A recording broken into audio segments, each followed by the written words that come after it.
Just your thoughts on today's practice. Yeah, it was a great day. Good light day, just in helmets. It was our third helmet day, which the NCAA requires us to do. Great alignment assignment today. Got some really good work on punt return and net drill and keeping shoulder leverage and understanding what that means. Got a lot of good work on O&D, assignment, alignment, a lot of good fundamental work with our feet and our hands. And in preparation for, going on Saturday. We'd like to play about 3/4 of football Saturday. Try to get about 100 snaps, so 50 with two groups. Going to go live punt versus punt return. And so that'd be about 3/4 of football, which would be a great day. And looking forward to seeing everybody compete and seeing how far we've come, over these, what will be 13 days. So with that, I'll open it up.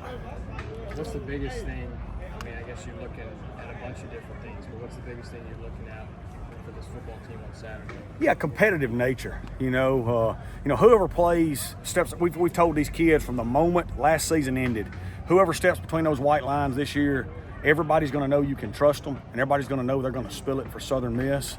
And that's competitive nature, right? And we've seen a lot of that. I want to see more.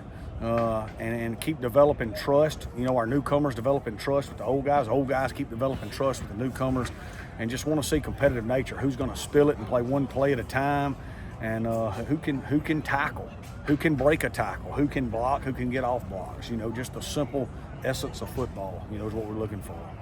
Will quarterbacks be live? Yes. Yep. They'll be live. That'll be the last time. This spring. That'll be the fourth time I believe they've been live, and it'll be the last time. But yeah, they'll be live, man. We want to see what they can do. They got to play football. So yeah. Talk a little bit about your offensive line and how you feel those guys are coming along. Obviously, some new guys with the bigger roles are going to be playing this year. Yeah. So all of them are really highly recruited players. We had to beat a lot of schools out to get them. They've grown in our program. O-line is a position that has to be developed at this level. So we're deeper than we've ever been, and we're more talented than we've ever been. Now, we are a little young and inexperienced. We've only got one senior in that group, and he's a transfer. But like I said, man, we had to win some big-time recruiting battles to get every one of them. They've had great attitudes. They've gotten bigger and stronger. They're learning the system. They're a little sleeker group than what we've had. They're more athletic, and they're growing. They're not finished. They're not there yet. But they have really gotten better. The last two scrimmages probably been the two best pass blocking scrimmages we've probably had since we've been here. What are some position battles you're looking at to see on Saturday? Man. All of them, really. I mean, yeah, we got a lot of competition now, Dima, and this is a program. Our fourth core values always compete. So we got a lot of position battles going on. We got a lot of intense competition. So really, nobody's getting a free handout here anymore. That's what I believe. It's what I've always believed in, and kind of going back to being me. So every day you got to wake up and you got to bring it. You've been pushing pretty hard the last couple of months on social media and stuff for NIL. Yep.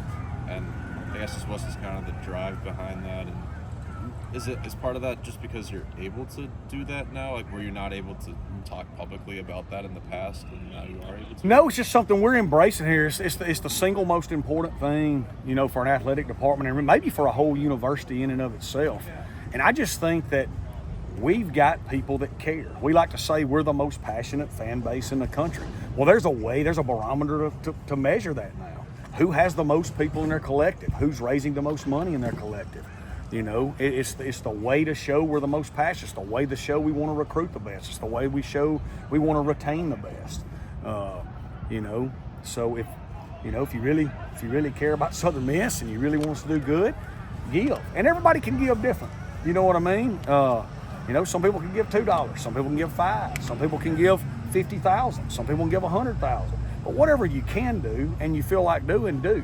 But we just got to get everybody on board. It's a real simple process. There's 5,000 people to Pete every weekend when we play at home. There's 2,000 people on Hardy Street every day at 5 o'clock. There's 18,000 people in the Rock.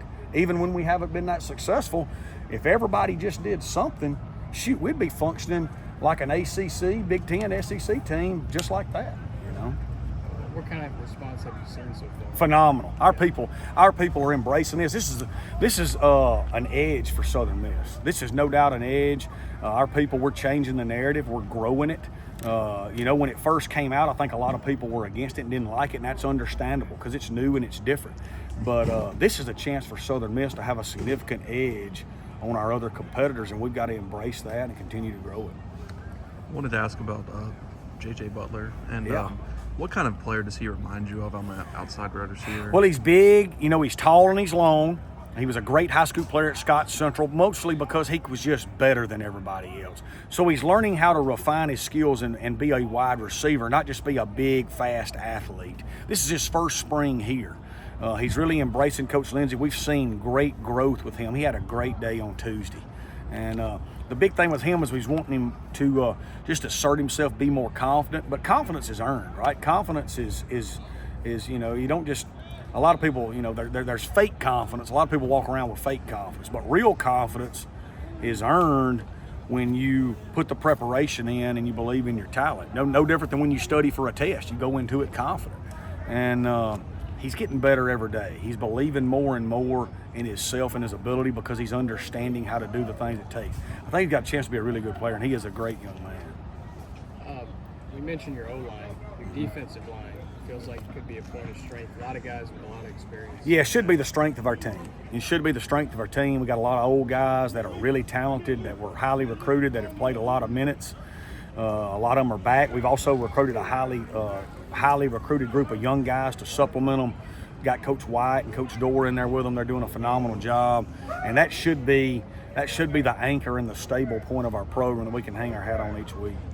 I guess bouncing off of that, it's really important for the offensive line to go up against that strength, right? Yeah, I mean, we're going against one of the top D lines at the Group of 5 level every day. So, that's obviously great for them. It's great to compete against them, and it's a great barometer for us to measure. If we can block those guys, we should be able to compete well in the Sun Belt.